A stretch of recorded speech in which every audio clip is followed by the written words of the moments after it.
Welcome to Book Thoughts, brand lifestyle podcast. We are thoughts for books, and these are our thoughts on books. I'm Adriana. I'm Jenna. And I'm Emily. Three sisters stripping down one book at a time. Today we are continuing our journey through the entire Kindred's Curse saga by going over chapters 6 through 10 of Spark, the first book in the series. Before we jump in, we do have a content warning. Today's podcast is rated mature. Mature? Mature. The French word for mature. It's mature. It's rated mature. We are Book Thoughts after all, so we're going to be using adult language and talking about adult topics. So please pay attention to who may be listening near you. Additionally, this episode will include spoilers for all 3 current books. Each episode will focus on specific chapters, but our conversation will include the entirety of the series. So if you haven't read it, today's episode is not for you. Lastly, I'm just going to apologize ahead of time. We, but definitely Emily and Jenna, will mispronounce a name or place. Emily will be leading the episode today, so let's strip it down, girl. Strip it down, girl. Strip it down, girl. We're starting with chapter 6. We pick back up with Diem covered in blood and weeping in the gorgeous palace bathroom. She's not even sure why she is weeping. Was it the young girl almost dying in her arms, the descended man that looked at her like she was a bug to be squashed, or was she simply a daughter that missed her mother? Being around the descended has made her consider the possibility that her mom may not be coming back. At this thought, she gives herself 5 minutes to feel sorry for herself before she exits the bathroom. She heads back with Lana to the healer center while Moira Rose. Moira. She heads back with Lana to the healer center while Moira tends to the elder royal her mother was helping, aka the King of Lumos. On her way back, she gets her first glimpse of Lumos City and states, "How strange to live my whole life only a brief distance from such breathless excess, and yet be entirely disconnected from it." And before I can go any further, I want you guys to know I did the unimaginable. I looked at the map at the beginning of the book, which I never do, because we're about to get a geography lesson as she recalls all of the realms she's been to, and I had to have a visual at what she was talking about. And I have to say, I might do this more often. I might actually pay attention to that map because there's a lot of information in there. That was crazy when I reread this, and I was like, oh, I could have guessed a lot of stuff that I didn't realize was going to happen. When they're setting up the world, you just kind of glaze over it. Yeah. You always got to reference the map. Once they mention a place and things about the place, you always got to go back. Anyways, it may have been her first look at Lumos City, but it's not like she wasn't well-traveled. She had been to the port of Moros, realm of sea and sky, and Fortos, realm of force and valor. Her parents had met there while serving in the Amarian army, which is kind of like our National Guard. It's led by the Fortos King, but includes mortals and descended from every realm and can be called upon by any of the crowns if conflict can't be handled by the local royal guard. Further south is Phanos, realm of beast and brute, home of descended who are rumored to be more animal than human. Mortals are strictly forbidden in Phanos unless passing through on the ring road trying to get to Arboros, realm of root and thorn, which is rich in vegetation, thus it supplies most of the medicinal plants. Diem would also go here sometimes to help her mom find supplies for the healer center. Now, if we go to the northern neighbors of Lumos, we have Montios, realm of stone and ice, also forbidden to mortals, but her and Henri snuck in once to get a glimpse of their lavender mountains. So technically, there are only 3 realms she has never touched the soil of. Sophos? Oh, is that your gotcha moment? Yeah, I was like, oh, duh. Ding, ding, ding, important factor. Yeah, Sophos, I think. Sophos. I'm not sure. Sophos. Okay, Sophos, realm of thought and spark. Open to That's all I can think Italian. I'm all over the place. You said it like Mario. Sophia. You did. Sophos, what did I say? Sophos, right? Sophos. Okay. I think, yeah. Sophos, realm of thought and spark, open to mortals by invitation only. Teller might have a shot at one of the universities there, and that would be Diem's only in. Then we have the sun-scorched southern deserts of Igneos, realm of sand and flame, which is completely off limits to mortals. Even traveling through there on the ring road meant certain death. Also, if you look at the map, which once again I did, you will notice it's called the ring road because this continent makes a circle, or rather a ring. It's like a The circle. dots are all connected. It goes on forever. Okay, if any. Finally, there is Umbros, realm of mind and secret. The only place mortals and descended of all realms are welcome, but career paths are less savory. It's basically Sin City. Diem thinks it's only still allowed because people fear the queen. All right, geography lesson over. Back to the story. At the end of a long day, Diem is alone with Mara. I struggle with Mara. Diem is alone with Mara, who asks if everything was okay at the palace earlier. Diem explains how she was taken back by the descended. She expected them to be empty and emotionless. Just skip it. Mara, Mrs. M. Mrs. M reassures her that they can be, but fear for a wounded child is universal. The man with the scars still was stuck in her mind, and how gentle he was with Lily, how concerned he was for the young girl. Speaking of Scar Man, he came by to say thank you when Diem wasn't there, and Diem finally connects the dots with the helps of Mrs. M. That's who was holding Lily. The guy who she last saw her mom with is Prince Luther. She truly knows nothing.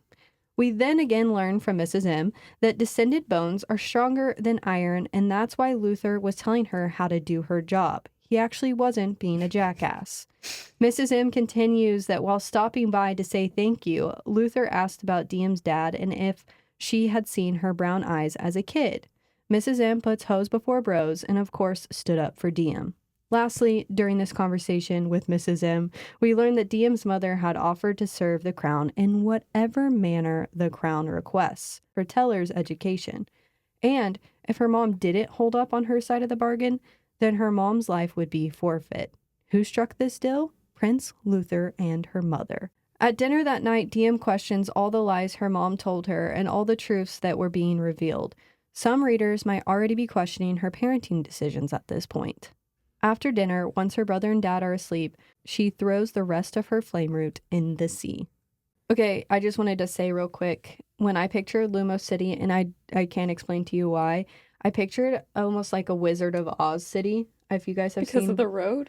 Well, yeah, like it's a ring road, and then it's like just so crazy, like they're just so over the top, and that city is very over the top.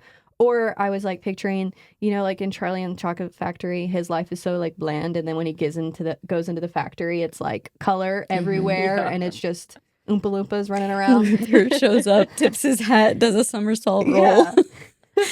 So I don't know how you guys pictured it, but that's how I pictured it. Did you guys take time to look at the map again? Yeah, because when it said ring road, I was like, well, it's got to go in a circle around everything. And I was like, oh, it does. Dear Yeah. God. Dear God. What it great does. writing by Penn Cole.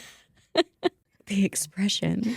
You can almost Okay. see it. Do you guys think the map being in a circle has any meaning? Maybe. I mean, I kind of did once I realized it was a circle Yeah. and it goes on forever. Well, my thing is, her dad is supposed to be like the 10th person, or that's what we've been told. There's not a 10th place in the circle. So what place is hiding, or is he only from that island? I don't Because the know. island's the 10th place. Yeah, that's The kind of island what is I the center. assumed. Yeah. And it's there for, I would think, a purpose. Because we think he's imprisoned there or whatever Yeah. the case is. Like, I feel like something along the lines of that's why it's secluded out on Yeah. its own versus part of the bigger. But if he's technically, we're being told he's like one of the He's 10th the brother or 10th whatever, kindred, yeah. where Mhm. would his like realm, where would it have been? He rules them all. I'm I know, telling you, that's I right. think He's from the strongest. island that Yeah. rules it all. Yeah. Well, He's yeah. God. And isn't the island the only place that the flame root grows? And Yeah. I know I'm jumping way Oh, ahead yeah. with that. I'm stop. sorry. I'm But just kidding. Keep going. I think that's the only place the flame root grows, and that's where they imprisoned him. And then there's like the Godstone hearth that's there Yeah. that has some kind of weird power. And theories are already forming endlessly, wildlessly, because if you think about him being what the mortals' religion is, like he's the god of all, like he's the tree or Like whatever. the Everflame. Mhm. Yeah, tree. the Everflame. Yeah. It's in the book. We'll get to that in a little bit, but yeah, I think they it cut being in a it circle. down. I have a question. Since we are surrounded by water here, the sacred sea, do you think people only follow the road, or does anybody venture out into the sea to cross to the other side? The only time it talks about going into the sea is to get to the island. I don't Yeah. remember it talking. I mean, and this we might read and find out later on that there's like a whole passage about it, but I don't remember it ever being like, I don't know. What if the Umbros queen, though, wasn't that on the sea? Or was she already heading to the island at that Well, point? at some point that's book 3, I think. The mortals have to have a way to get to the other places and bypass some of the, like, they can't go to Phanos. Yeah, and they but can't you can go every other place except Phanos. Yeah, but wouldn't you think maybe they take the sea to get there? I don't know. Maybe not. It does seem like it'd be faster if you were trying to get from Fordos to Sopapilla, that you would take a boat and not the ring road. Maybe. Just maybe. Okay, and obviously rereading this, it's quite the eye-opener when it says the only 3 places she hasn't touched the land on. It just, all the dots connect in this and then load of chapters. She uses the 2 powers that are in Fortos, like only the male gets it, only the female gets it, but she has both. We see her use both already. Because she's non-binary. It It does say that in the thing. It says that people that are kind of not either gender are the ones that use both powers. Yes. That's crazy. It does. But obviously she gets it because she's the daughter of God. I think maybe that could be possibly part of it. It could be the answer. Should we go back to the forgotten thing again? Yeah. Because I realized what you were asking and that I was just a dipshit and couldn't understand. You were being a dipshit. I was just like, oh my God. I knew our wires were not. We were like saying the same thing but differently. Yeah.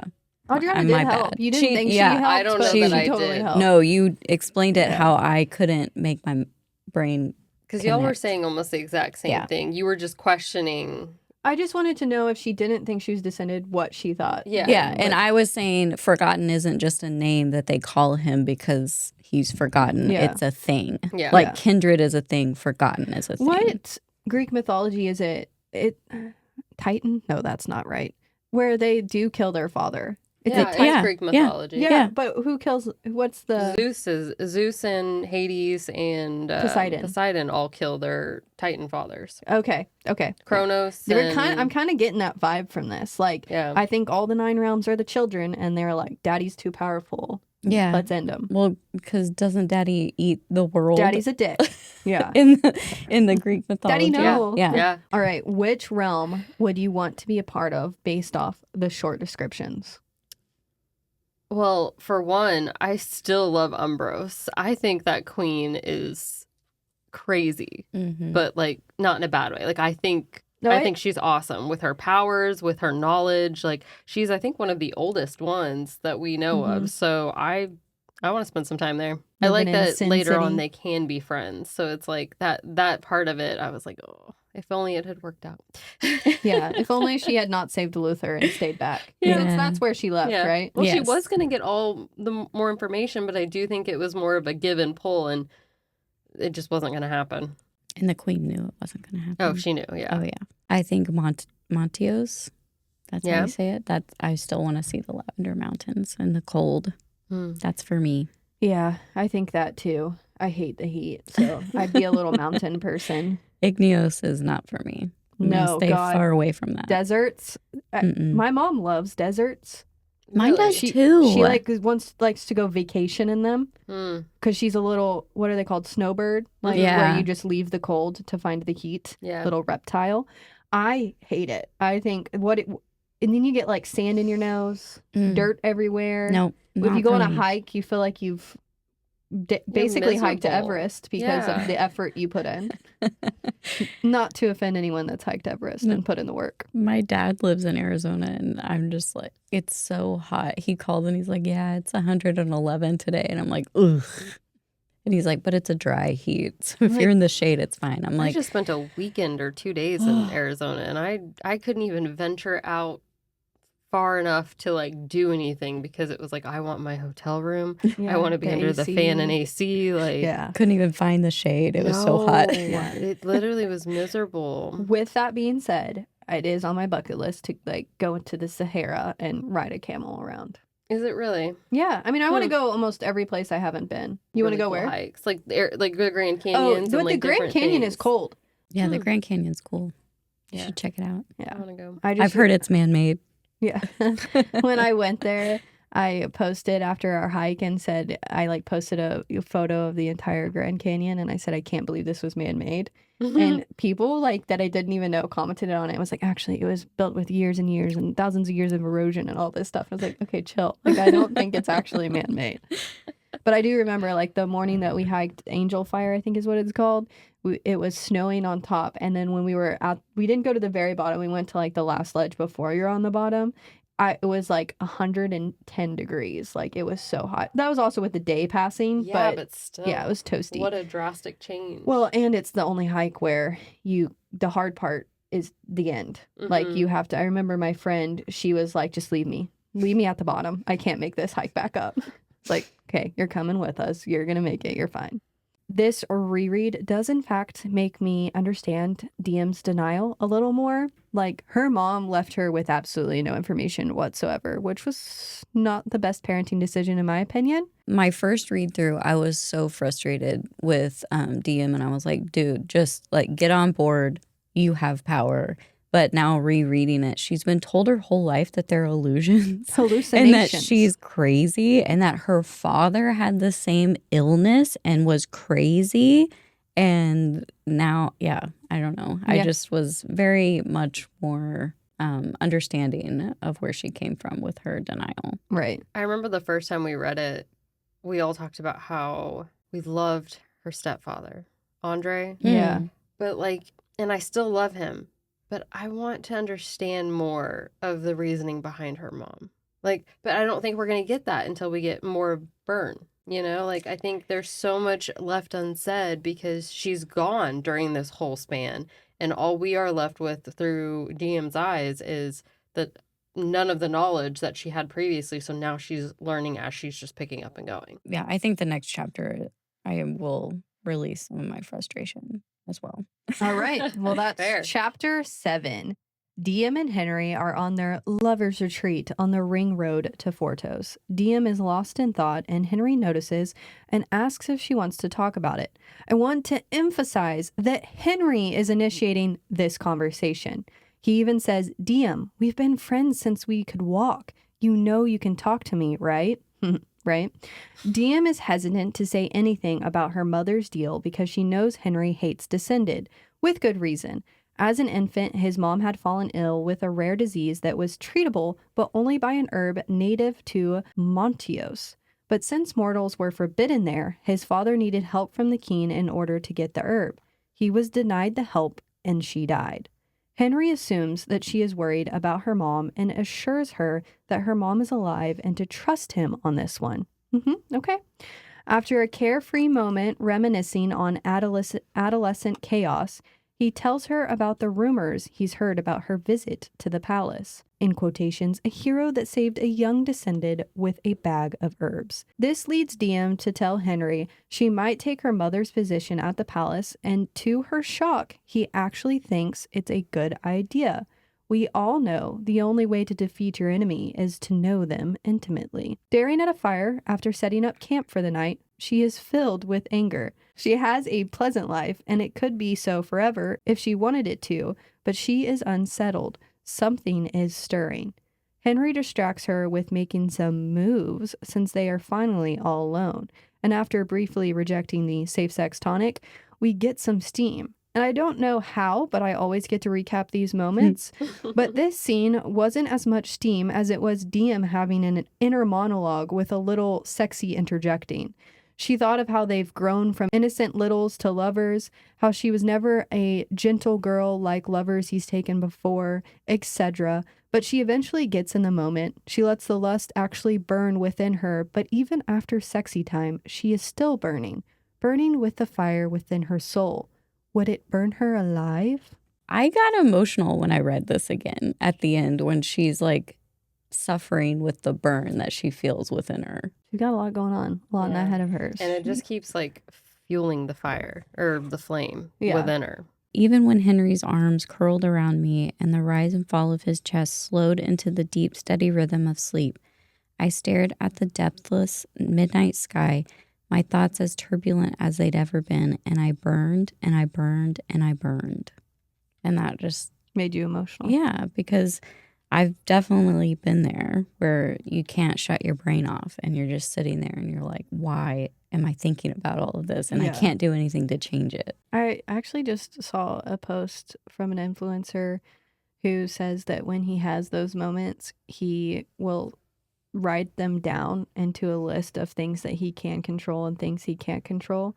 And he writes it all out and then just throws the list of things he can't control away. And it helps him process it. That's a good idea. Yeah, I like that. I told you guys that I would try to give Henri the benefit of the doubt on this reread, but he is not helping his case. Where are you guys at? Well, I'm really pissed because he knows about her mom and doesn't tell her. And he knows like 6 months of not knowing have been leading up to her, and he sees her breaking.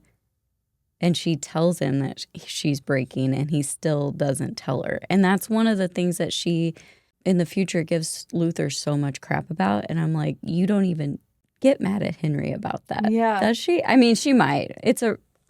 We'll learn in the reread, but it just makes me so mad that he's sitting there like, you just gotta trust me.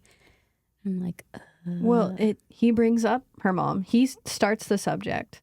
Mm-hmm. And then looking back after, if I was Diem and I found out that Henri knew all this time, it's over. We're not even friends anymore. I don't care if you saw my mom as a parental figure because you didn't have a mom.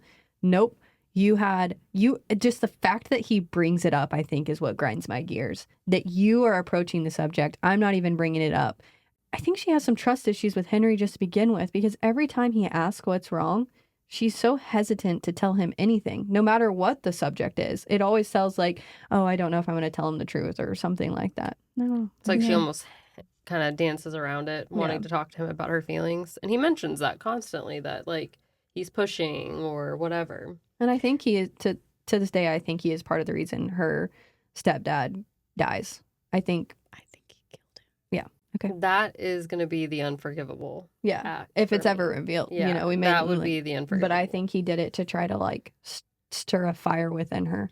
At this point in the book, the only thing that bothers me the most with Henri is the fact that through his rebel group and association with it, he is doing what he thinks is best. So he's trying to, I think, kind of poke at Diem when it comes to her mom, and even revealing like that last thing you just said, that she's alive, you know, like he's not really saying that he knows everything to her directly, but he's also trying to pull her into the rebel group, and the rebellion could use her. But the problem is her mom wanted her to have nothing to do with it. You respect her mom in that you're not going to tell her that her mom's still alive, but you don't respect her mom in that you want to pull her into the rebel group. He is still a 20-year-old who, like, he's head over heels in love with Diem.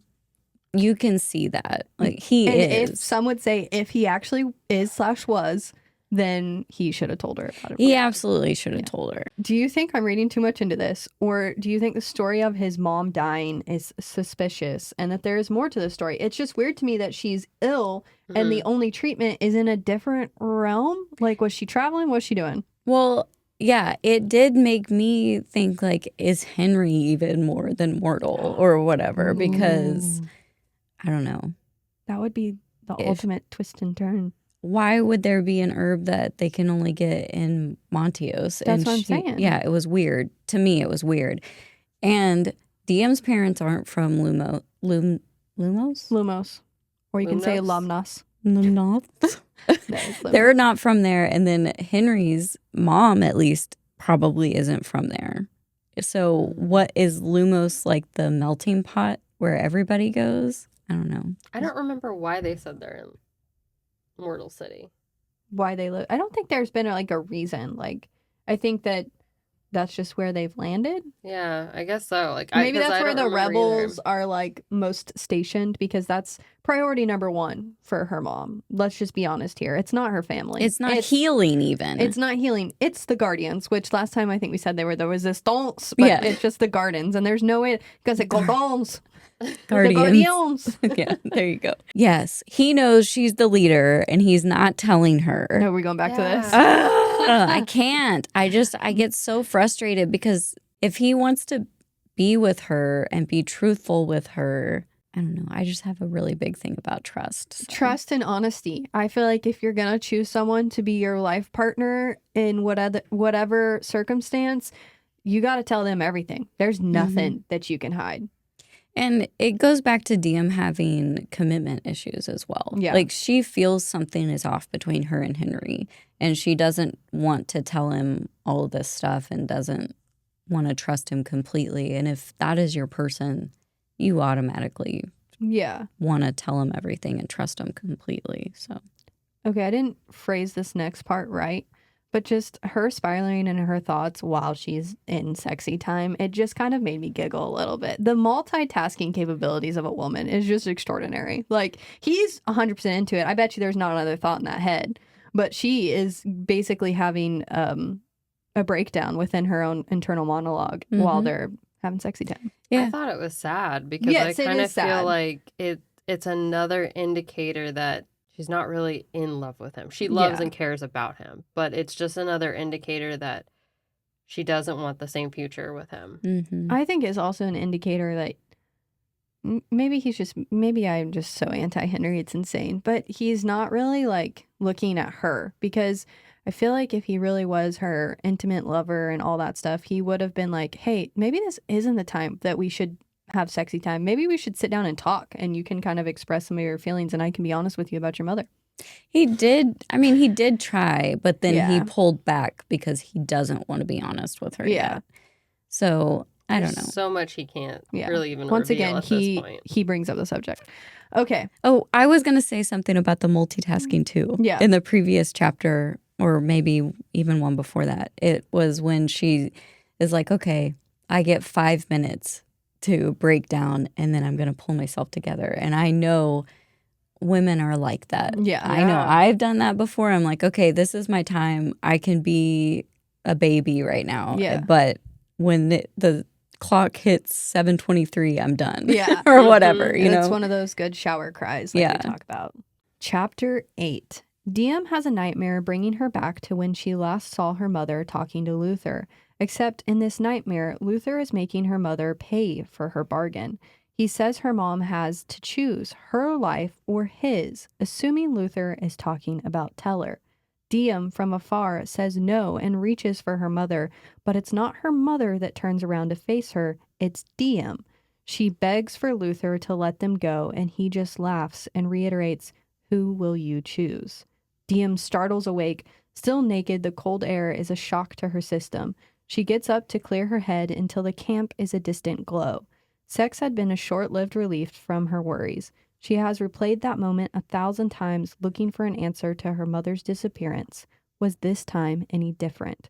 Her thoughts are interrupted by the snap of twigs, but it's not Henri. Henri is still asleep at the campsite. No, this is a forest beast, one with 4 large paws and a white furred snout. She reaches for her knife, but her weapons belt was pulled off during the heat of passion. Words from her father's first lesson on her 8th birthday ring in her head. To be disarmed is to court death. Her dad would kill her if this wolf doesn't. Is this really how she dies? A wolf in the forest. The end of an unimportant life. Without warning, everything falls away like it did at the palace. It's just her, the wolf, and infinite darkness. Her internal voice coming back again saying, "Bite." There's a burning sensation across her skin, and she looks down to find her hands aglow with a silvery light. Is she dreaming? The wolf crouches ready to attack. Within seconds, she could be dead. The voice says again, "Bite." She will fight until death. She will not leave her family at the mercy of the descended. Suddenly, the wolf launches, and her inner voice says, "Destroy." A blinding flash glows red through her closed eyelids. There is a yelp and soft hiss, then quiet. She opens her eyes to the smell of singed fur, but the wolf is gone. Impossible. The light from her hands start to fade, and she runs back to the camp, to her pack, frantically looking for her flame root, but it's not there. Henri reaches out, having awoken from her frantic search, and squeezes her shoulder. Okay, so this is real. but she continues her search even though she knows she threw it all in the sea. Even her emergency dose is gone. Henri joins in helping her find it. He tells her that he thought she had stopped taking it and her face was an answer enough, so then he proceeds to ask what happened.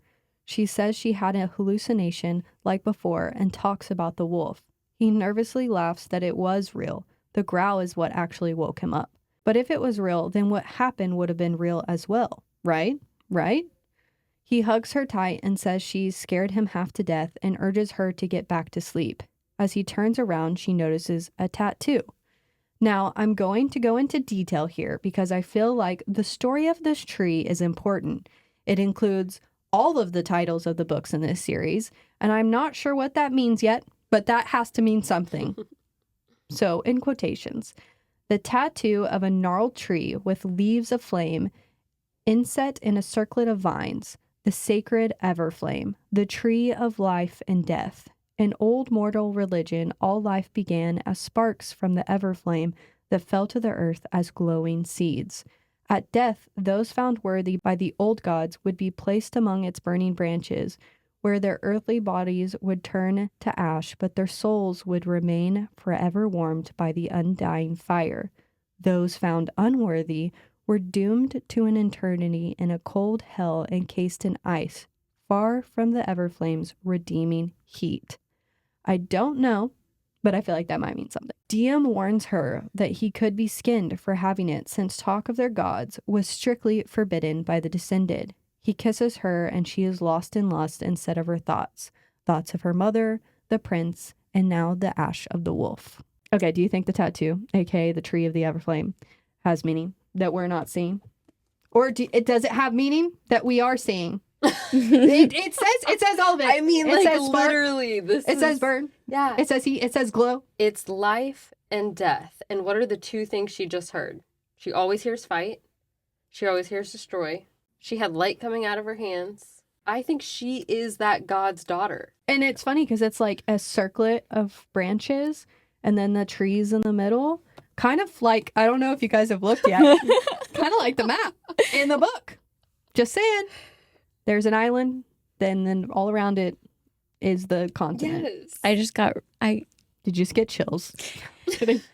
No, I think that I really understand the dream. Rereading it, I still didn't even understand it. But when you put it in your words, yeah, I think that it was more of like a foresight again. Yeah. So your interpretation of it is for her foresight? Shelley? Yeah, I think I might agree with your fan theorems.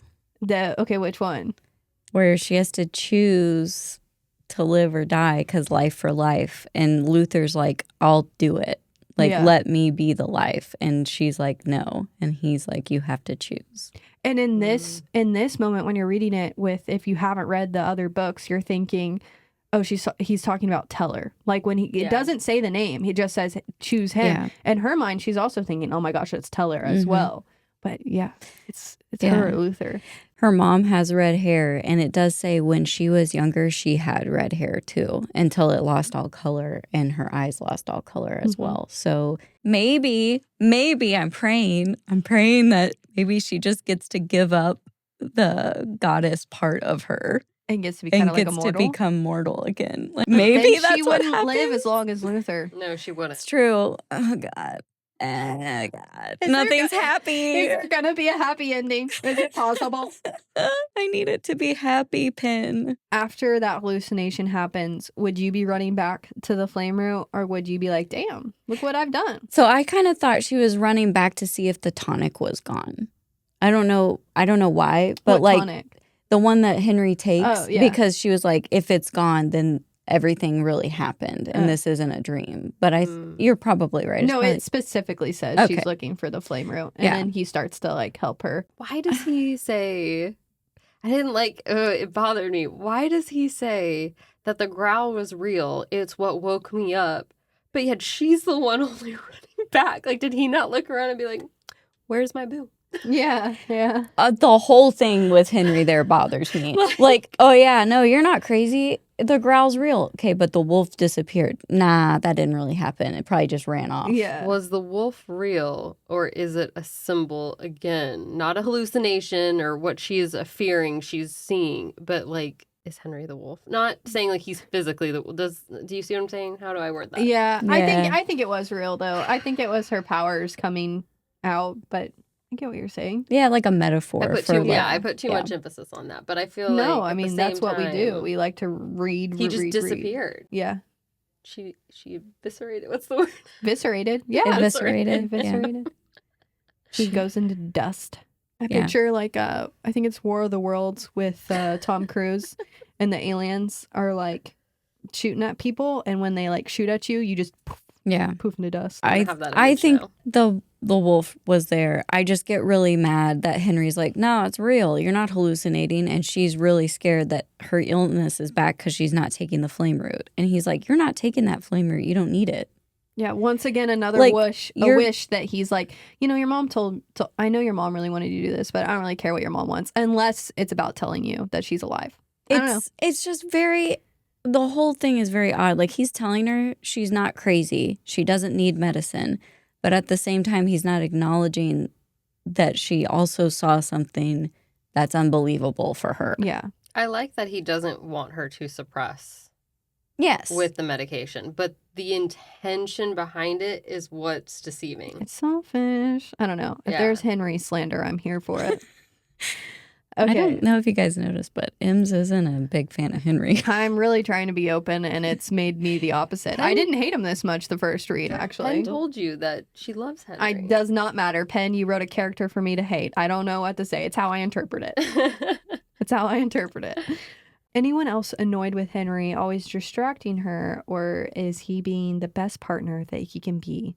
And I'm taking this too far. I think she needs the distraction right now.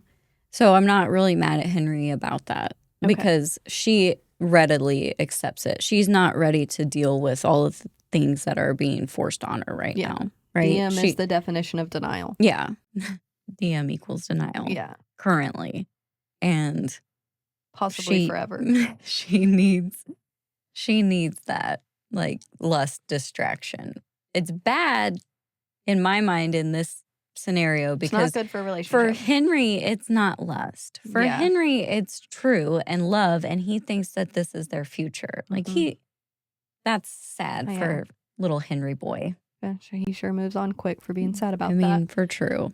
To your point of the distraction not really bothering you as much with Henri in this scenario, I kind of agree with you, but I also, kind of back to what we previously said, it bothers me that when she is terrified of these, what she thinks are hallucinations coming back, he doesn't ask her what happened to help her through it. Like you were saying, like just to have that open communication. Yeah. And I think that would have been a huge step up for him, even with everything else we later on find out he actually knows and nothing is being revealed yet. He could have been a best friend to her in that moment. Yeah. More past the love, just been there for her. Yeah. Yeah, there's definitely dismissal on Henri's part. It's a back and forth. Yeah. Right? It's just him laughing, being like, I heard the wolf.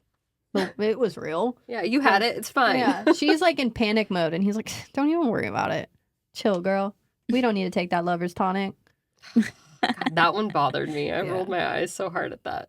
Well, it doesn't bother me as much now that we got Penn's description of it, where he's ready to start a family with her. Oh, of course. Like, he doesn't want to take it, not because he's being a little fuckboy, but because he's like, let's take that it's next an step. endearing moment for him to admit that. Mm-hmm. But for me, if I'm the one asking you to take the tonic, it's because I don't want it. Yeah. The moment is over. Absolutely. So, you can take that tonic and shove it up your Yes. Because otherwise I'm untrusting at that I'm point. not I'm ready. like, I don't believe you took it. Show me proof. Yeah.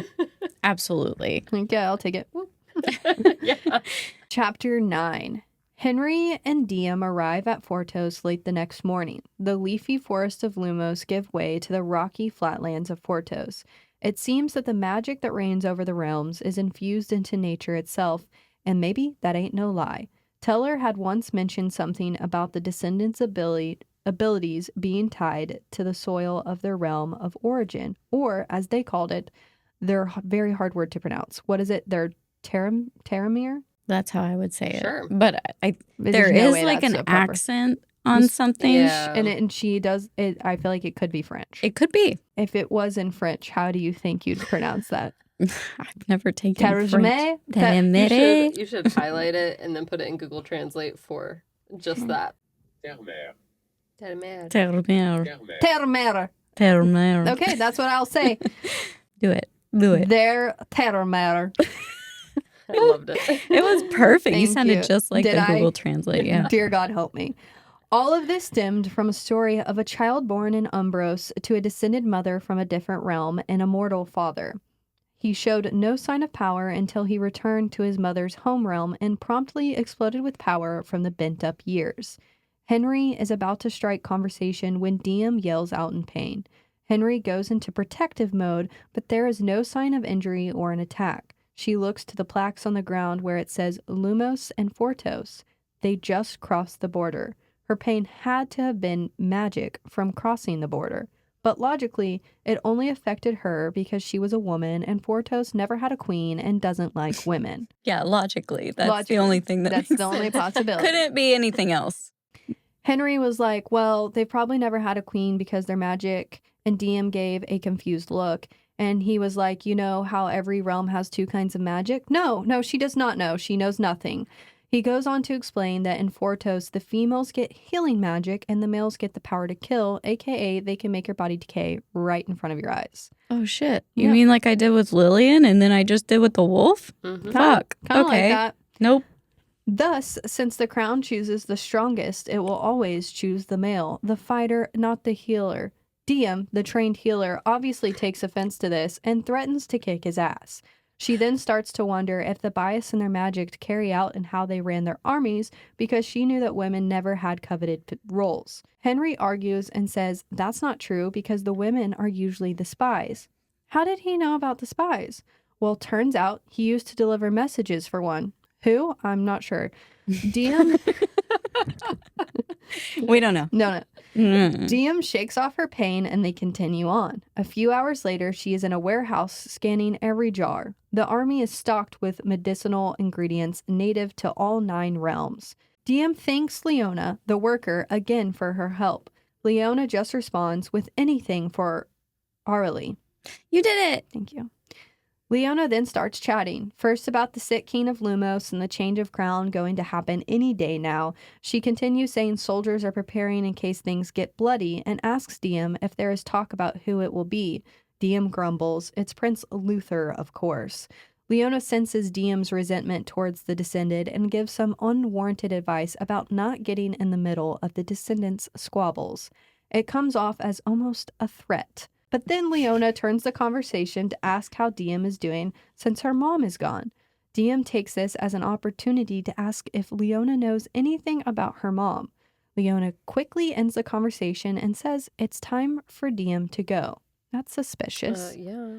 As Diem is checking out, she notices a flame root in a cage. She thinks she might need some, recalling her hallucinations of having magic. That's happened once before, and it led her to a dark time where she thought she might be descended. Crazy.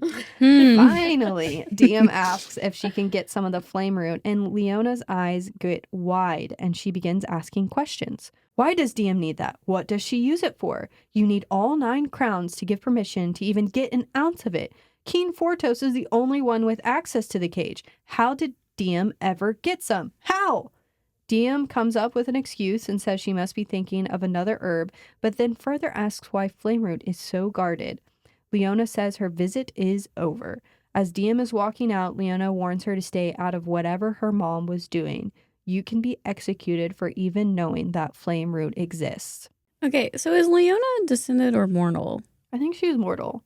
The way she was talking. I don't think it... She's just like... She's a bitch. Don't like her. Yeah, she's like, such a bitch. She's like, okay, yeah, I love your mom. Oh, don't get into what your mom's into, and also get out of my shop, but also be here. But like, how are you processing your mother's What's disappearance? going on? Oh, don't ask me specifics. Yeah, I'll be your best friend. I don't like you at all. Get out. Get out. Get out. Just, I think your visit's over. Hey, your visit? I think it's over. I'm a bitch, and my name's Leona. Yeah. She might be our new Henri. Didn't like her. If Leona doesn't have any haters, then I'm not alive. She was so confusing. She was very confusing. I do think she was mortal, though. Okay. Because the way she talks about the Descended didn't seem like a fellow Descended would talk. Well, at first I was like, okay, well, she's part of the resistance, and she knows Arlie. Arlie? I really want to say Lorelai, and I just know that's not even close. Rory? Yeah. I didn't like her character.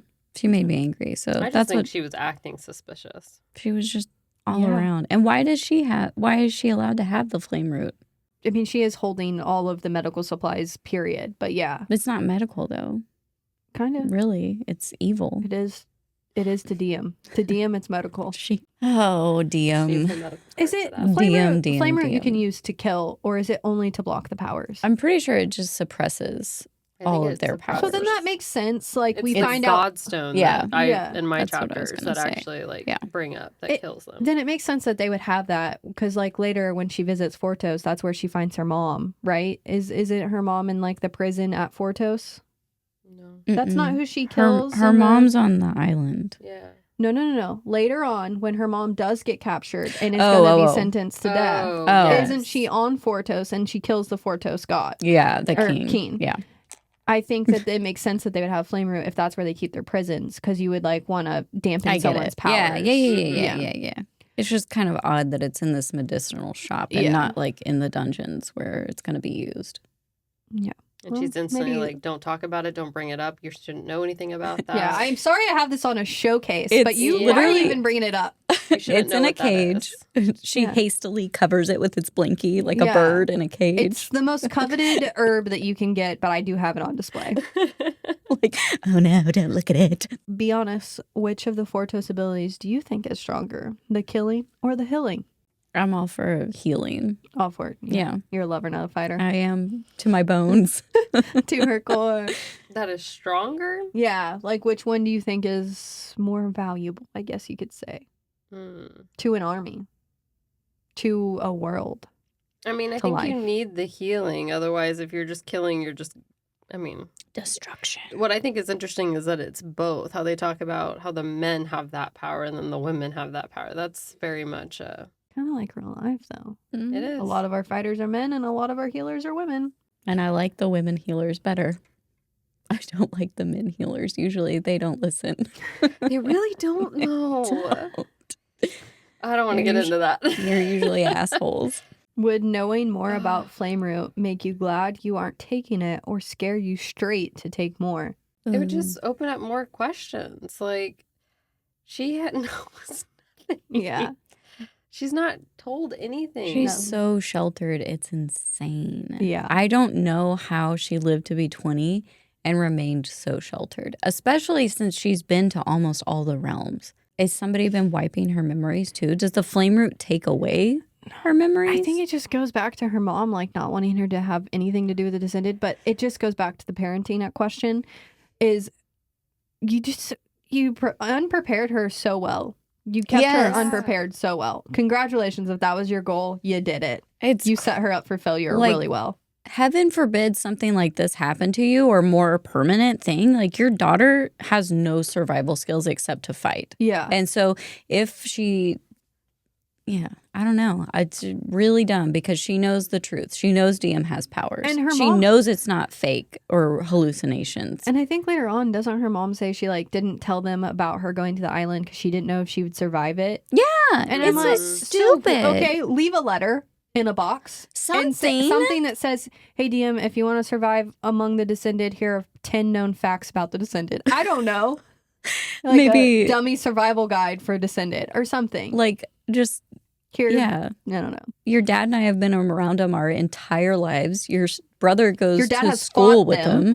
Like, maybe just here's a survival guide that I've written in case of my death. And the stepdad just stood idly by. He just let her lie and lie. He didn't know everything, but he knew, I would say, 60% of it. He chose to be ignorant as well. Yeah. Like, he knew she was taking flame loot. He knew she was taking it. He has to know what it does. Mm-hmm. So, and then now he knows she's not taking it. And he's still not, telling her anything. Yeah.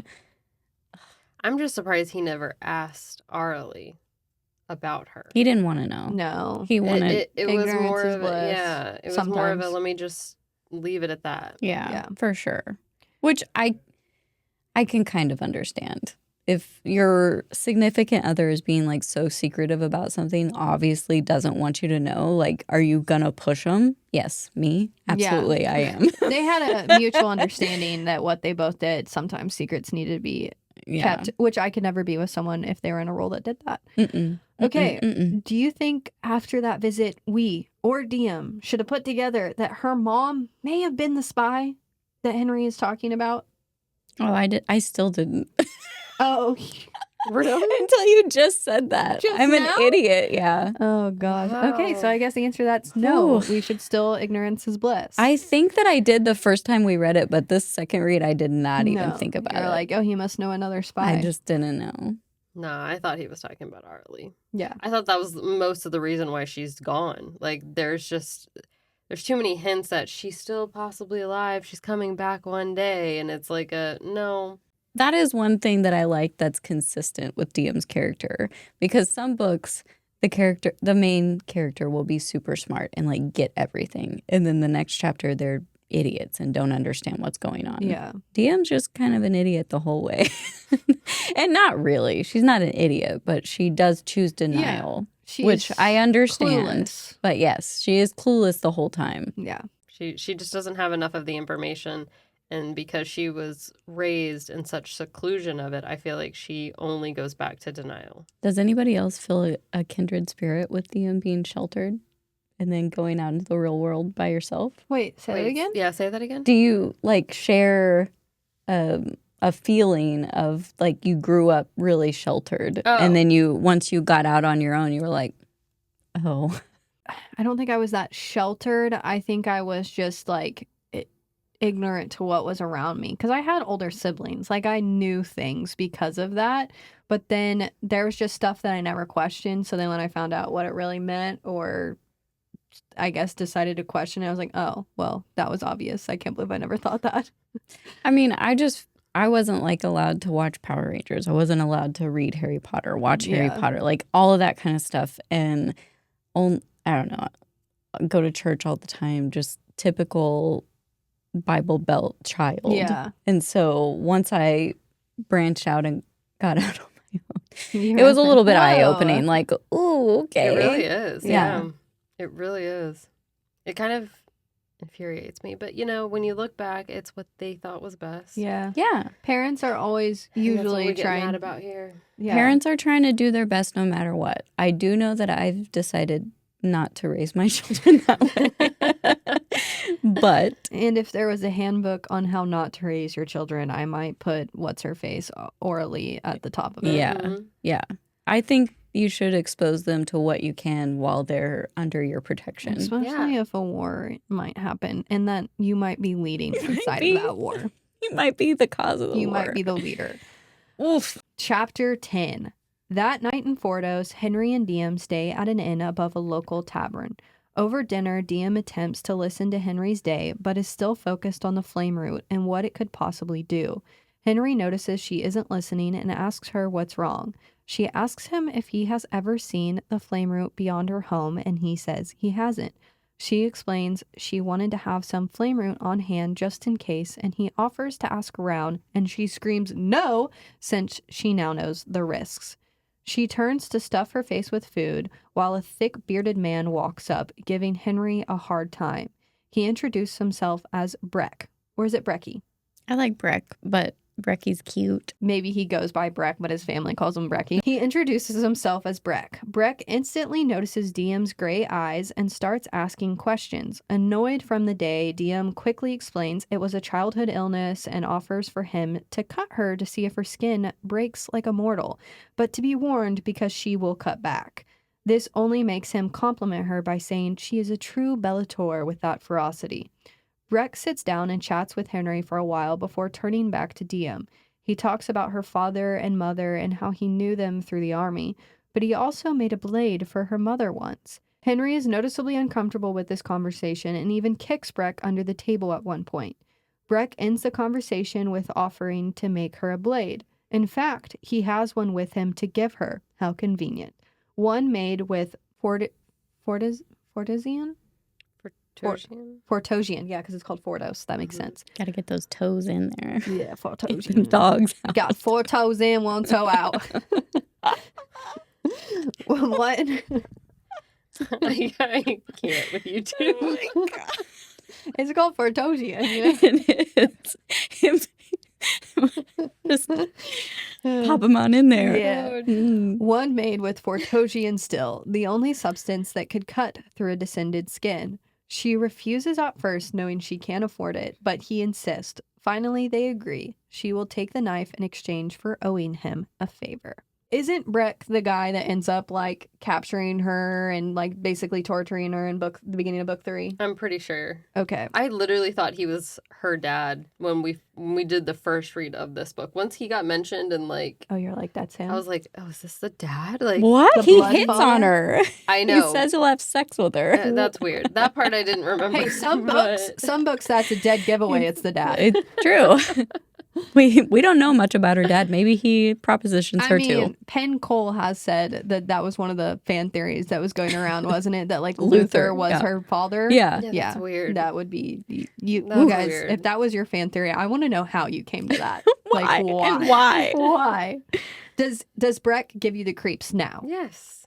Oh, I liked him. You No. liked him. What I did you like did. about him? I just thought he was like a cocky asshole that was just kind of like fun loving and fun to be around, and that he just gives everybody a hard time. Like Yeah. the first meeting, not terrible, but it's like every meeting after that, it starts to get weirder. Probably. Yeah. I mean, I'm just going off of what I've reread for this episode and Yeah. the next episode, and I think it's funny because he like grins when he thinks Henry's gonna get in like couple trouble. What is that called? Like Couple trouble?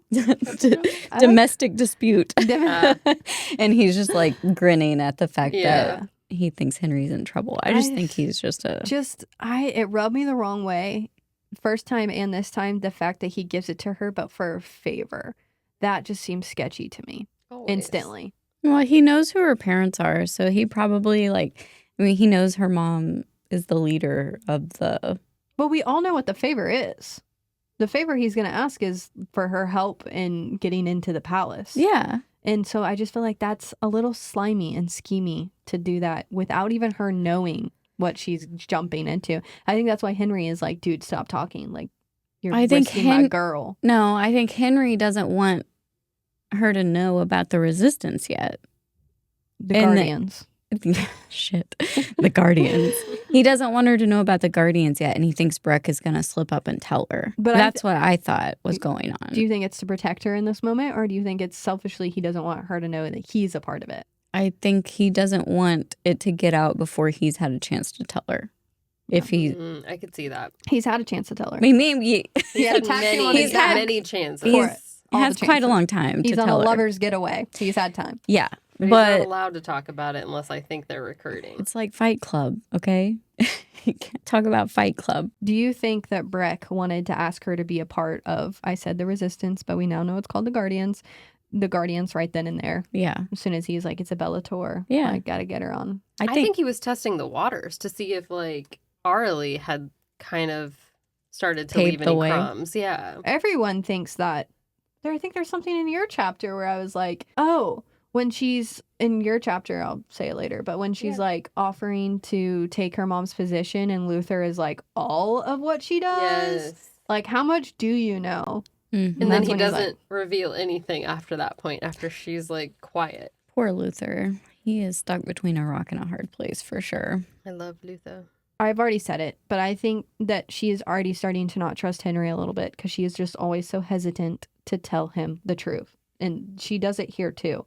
She doesn't really want to talk to him about it, and she's hesitant to give him the honest feedback. I think it's because she can also tell he's withholding information from her that she's desperately needing to know. But at the same time, like, I just think it goes both ways. Like, you don't feel confident in what information he has told you. You can tell that there's something he's holding back, yet he keeps poking and prodding. And so Yeah, I wouldn't want to talk about my feelings either. Yeah, they're both hiding things from each other, but it infuriates me that he does ask her so many times what's wrong when you know what's wrong and you know the solution to make her feel better. I wonder what she would do.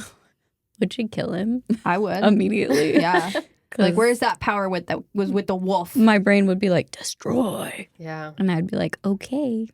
We need some Fortosian still. 4 toes in, in, 1 toe out.